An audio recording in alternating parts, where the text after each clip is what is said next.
पंतप्रधान नरेंद्र मोदी यांच्या हस्ते आज भोपाळ इथे जागतिक गुंतवणूकदार शिखर परिषदेचं उद्घाटन। बिहारमध्ये पीएम किसान योजनेचा 19वा हप्ता करणार जारी। राज्य विधिमंडळाचं आगामी अर्थसंकल्पीय अधिवेशन येत्या 3 ते 26 मार्च दरम्यान होणार संपन्न। 10 मार्चला मांडला जाणार राज्याचा अर्थसंकल्प।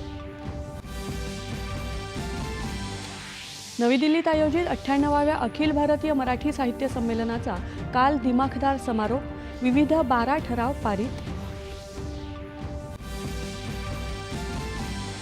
छत्रपती शिवाजी महाराजांच्या 12 किल्ल्यांना युनेस्कोचा जागतिक वारसा दर्जा मिळवण्यासाठी आशिष शेलार यांच्या नेतृत्वाखाली शिष्टमंडळ पॅरिसमध्ये दाखल। प्रयागराज इथल्या महाकुंभमेळ्यात आतापर्यंत 62 कोटींहून अधिक भाविकांनी संगमस्थळी केलं पवित्र स्नान। महाशिवरात्रीला होणार महापर्वाची सांगता।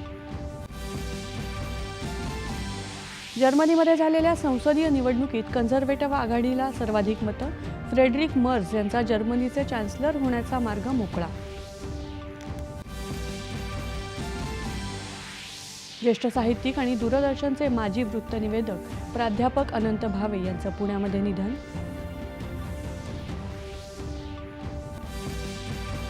आणि आयसीसी चॅम्पियन्स चषक क्रिकेट स्पर्धेत भारताचा पाकिस्तानवर 6 गडी राखून विजय। विराट कोहलीचा एकदिवसीय सामन्यांमध्ये जलद 14,000 धावा पूर्ण करण्याचा विक्रम। नमस्कार।